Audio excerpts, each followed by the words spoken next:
Catherine Houston is a two-time Emmy Award-winning actress known for her roles on Desperate Housewives and The West Wing. And today she's sharing her off-screen battle against lung cancer. She joins us now live via satellite with more on her story, along with Dr. David Gandara, who has a look at an advanced testing form for the disease. Thank you both so much for being with us today. We're divided, Christy. Delighted. Not divided. Well, Catherine, I know you've spoke out before and shared your own personal story with lung cancer. It's a huge problem here in the state of Kentucky. And tell us about your diagnosis and treatment. Well, I've had two lung cancers, one 10 years ago and one approximately 3 years ago. And the one 3 years ago, I've had the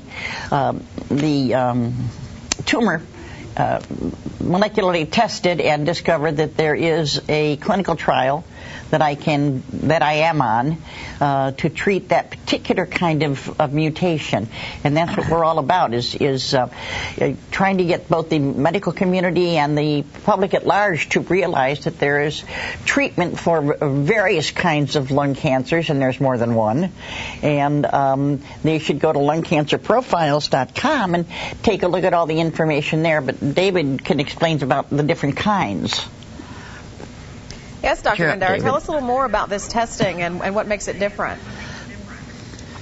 Well, Christy, this is the ability to test that patient's cancer for the molecular abnormalities, mutations, and other things in it so that the patient's oncologist can then select the very best therapy for them and also avoid therapies that are not likely to work.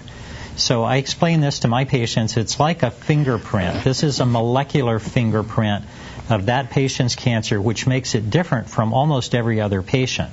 So it's really just happening in lung cancer, although it's been done in breast cancer for some time now. And I know, Catherine, you mentioned the lung cancer profiles. Explain a little bit more about how our viewers can get involved in that.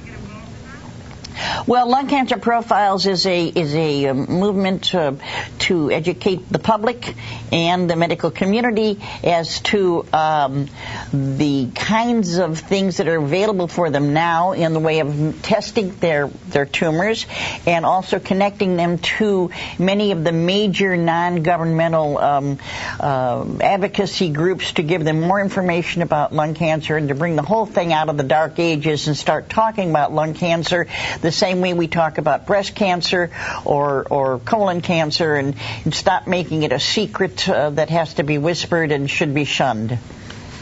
Well, you certainly are doing your part to bring it to the forefront. Thank you for sharing your story, and thank you as well, Doctor, for being with us today to give us information on this molecular testing. And again, you can find more information through the Lung Cancer Profiles if you're interested in learning more. Thank you. Thanks.